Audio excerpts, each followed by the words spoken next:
Before you go out on the water in your paddle craft, here are some safety tips to make sure that you come home safe. Have you checked the weather?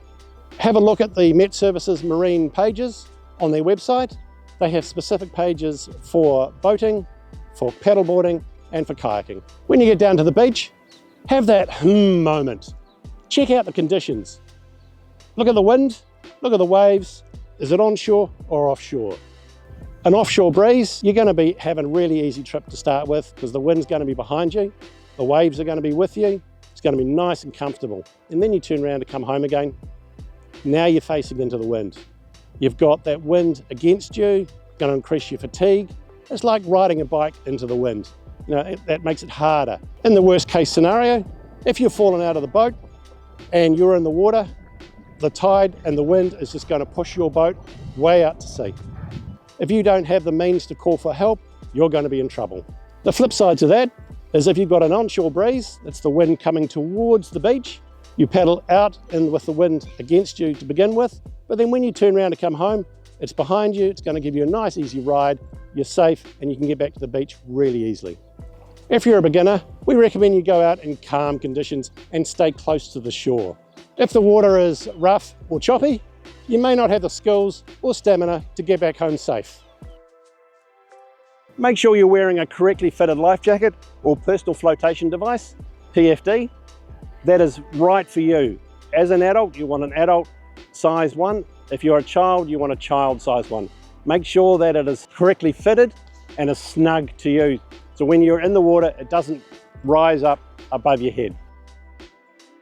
Always take 2 waterproof ways to call for help.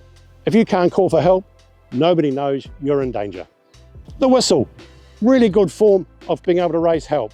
You're yelling, you'll lose your voice really quickly. Using the whistle, it's loud and it carries a long way. A cell phone in a waterproof case.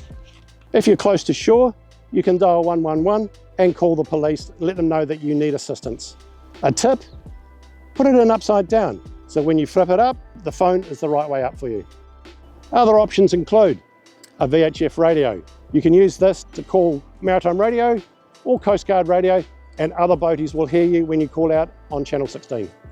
A personal locator beacon or PLB works anywhere. Uses the satellites and the signal goes to the Rescue Coordination Centre here in New Zealand. You can also use other satellite devices, i.e. inReach, they're good too.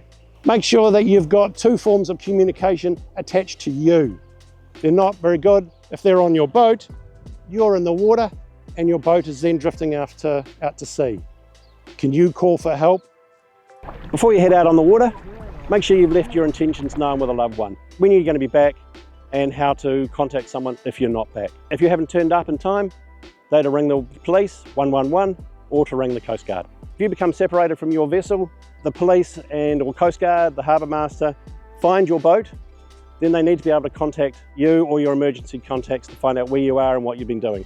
Local councils have got stickers, or you can create a tag and put it on in your boat, or write in marker inside your boat with your phone number, who you are, and your emergency contact details. If they try and ring you and you're on the water missing, you're not going to be able to answer your phone, but your emergency contact can.